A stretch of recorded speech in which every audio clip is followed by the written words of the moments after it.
Bonjour et bienvenue dans Tête à Tête sur France 24. Notre invité aujourd'hui est le cardinal Fridolin Ambongo, c'est l'archevêque de Kinshasa. Il fait partie du C9, ce conseil des cardinaux les plus proches du pape. François, merci beaucoup d'être avec nous. Merci. Alors je vais rappeler ce que vous aviez déclaré lors de la messe pascale il y a quelques mois, fin mars. Vous aviez dit ceci. Nous savons très bien que notre pays, la RDC, est aujourd'hui un pays en agonie, un grand malade dans un état comateux. La réalité est que le Congo n'a pas d'armée. 6 mois plus tard, est-ce que vous maintenez ce diagnostic? Mais c'est la réalité que nous vivons et nous le sentons de l'intérieur quand nous sommes au Congo. Notre pays est un pays qui souffre. Et tous les signaux sont au rouge, surtout pour la vie sociale. Le peuple congolais est dans une situation où il ne sait plus vers quel sens se tourner. L'économie tourne difficilement et quand je vois mon peuple à Kinshasa et à l'intérieur du pays où je vais en visite souvent, je me demande mais qu'est-ce que ce peuple a fait pour mériter une telle souffrance? Et ce qui avait été affirmé il y a 6 mois, mais je le maintiens avec la seule différence que les choses ne s'améliorent pas. C'est un pays en faillite, à beaucoup de points de vue. Sur beaucoup de points, oui. Sur beaucoup de plans. On se souvient que suite à ces propos, vous avez eu des démêlés avec la justice congolaise fin avril. Le procureur général près la Cour de cassation avait demandé à un procureur de Kinshasa d'ouvrir un dossier judiciaire à votre encontre pour des propos séditieux. C'est sans doute en référence à peut-être ces déclarations ou d'autres du même acabit.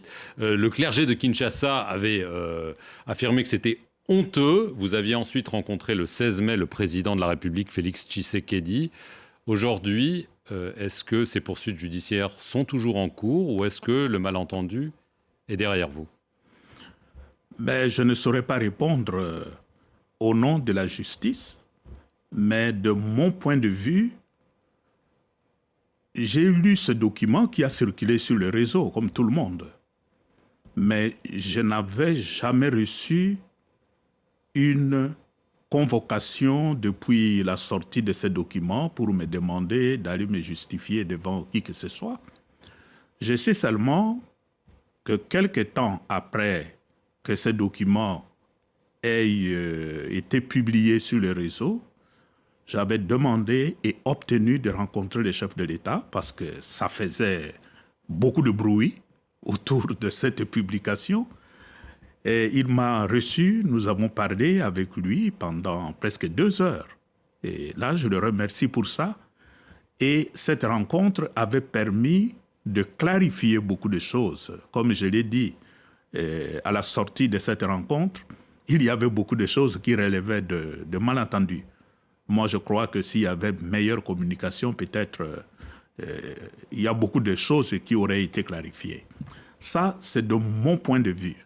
Depuis lors, on n'a plus jamais entendu de ce dossier du procureur. Mais est-ce que du côté de la justice, ils ont éteint le dossier? Il n'appartient pas à moi de le dire. C'était une accusation politique en raison de votre franc-parler? Ah, je ne sais pas. Mais vous le pensez? Je sais seulement qu'il n'y a pas eu un contenu concret pour un dossier de cette nature. Ouais. Mais est-ce que, quand vous avez vu le président Tshisekedi, c'était donc le 16 mai à Kinshasa, vous lui avez parlé de cette armée inexistante, de la mauvaise gouvernance, de la gabegie? Est-ce qu'il vous a donné des réponses en vous disant « oui, je sais » ou ignore-t-il les réalités que vous décrivez? Non, je crois que sur beaucoup de plans, nos analyses, comme les analyses du chef de l'État, se rejoignent. Lui aussi s'est plaint de certaines choses, comme nous. Et naturellement, la question c'est quelles sont les énergies qu'on peut mettre ensemble pour endiguer tous ces aspects qui tirent notre pays vers le bas. Et c'est là justement de cette rencontre et d'autres rencontres qui ont suivi, il y a nécessité que le peuple congolais puisse se retrouver et de conjuguer leurs efforts pour relever les grands défis qui remettent en question leur existence commune. Alors, dans une interview au Figaro, le journal français, le président Tshisekedi vous avez reproché d'avoir dit que le Congo armait les miliciens Hutus du FDLR et se faisant de vous le propagandiste du Rwanda. Qu'est-ce que vous répondez à cela? Je n'ai pas de réponse à donner à ça. J'ai suivi aussi cette déclaration. Mais je crois que depuis notre dernier entretien avec le chef de l'État, cette question ne se pose plus. Alors, on a parlé du Rwanda. On voit que les tensions continuent de monter entre le président Tshisekedi, le président Kagame, les armées respectives. Est-ce que vous craignez une guerre ouverte entre la RDC et le Rwanda? Est-ce qu'on y va tout droit? Nous craignons pour la paix dans la sous-région. Parce que, comme vous le savez, je suis ici à Paris, c'est pour un congrès sur comment imaginer la paix pour le monde et particulièrement pour la sous-région. Nous, en tant qu'Église au Congo, nous travaillons non pas pour envoyer les gens faire la guerre, mais nous travaillons pour l'émergence d'un climat de paix et de convivialité pour tout le peuple qui habite la sous-région des Grands Lacs. En commençant d'abord par le peuple congolais qui souffre. Pour le moment, c'est le peuple qui souffre plus que les autres. Alors, quand devant cet effort que nous faisons, nous parlons avec nos confrères qui sont au Rwanda, au Burundi, notre souci, c'est de rapprocher le peuple, de rapprocher le point de vue. Mais si en face de nous, les dirigeants politiques, ceux qui ont la rêne du pouvoir en main, ne parlent que de la guerre, faire la guerre, ça nous inquiète. C'est ce qu'ils font. Et effectivement, c'est ce qui se passe sur le terrain.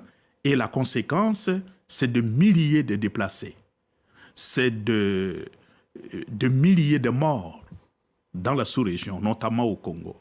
Alors, face à une situation pareille, nous disons, la solution pour que la paix puisse revenir chez nous dans la sous-région, ce n'est pas de préparer la guerre, mais nous devons préparer la paix. Alors justement, dans l'Est, les autorités congolaises ont recours à des milices de volontaires, les Wazalendo comme on les appelle, à des groupes de sécurité occidentaux. Ça vous inquiète de voir cette prolifération de forces, y compris des forces irrégulières sur le territoire congolais? Mais tout le problème, c'est le contrôle sur tous ces groupes armés qui sont là. Que ce soit des groupes armés qui sont sous le contrôle du gouvernement ou d'autres qui ne sont pas toujours sur son contrôle. Mais le problème, ces gens ont des armes. Les armes circulent. Et ça crée une poche d'insécurité généralisée. Et nous craignons même si, sur le plan politique, le Congo et le Rwanda parviennent à un accord.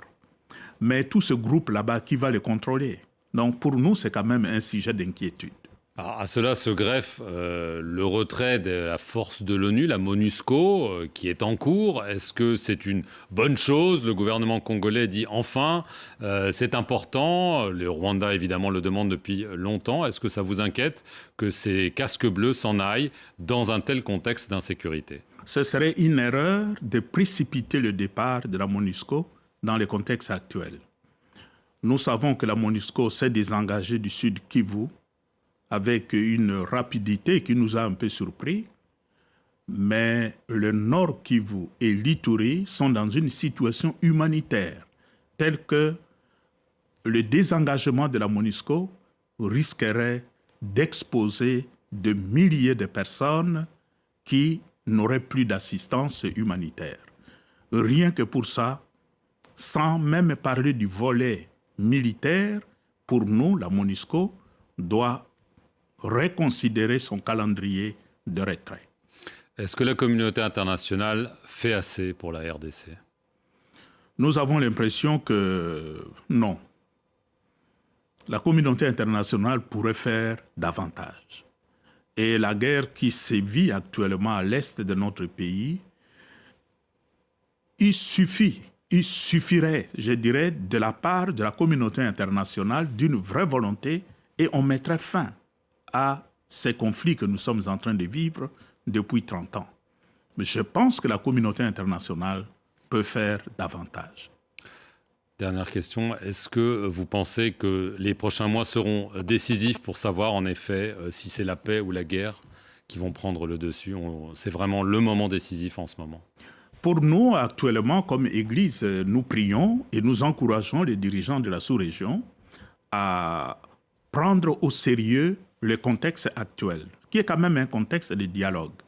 Le processus qui se fait actuellement à Luanda, sous la guidance du président Lorenzo, nous nous appuyons, nous soutenons cet effort. Mais ça doit être un dialogue vrai, sincère, où on pose le vrai problème pour que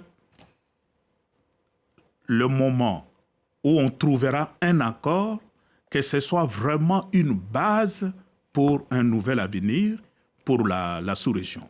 Un vivre ensemble qui s'appuie sur un socle solide. Merci beaucoup, Cardinal Fridolin Ambongo, d'être venu sur le plateau de France 24 répondre à nos questions. Et merci à vous d'avoir regardé cette émission sur nos antennes.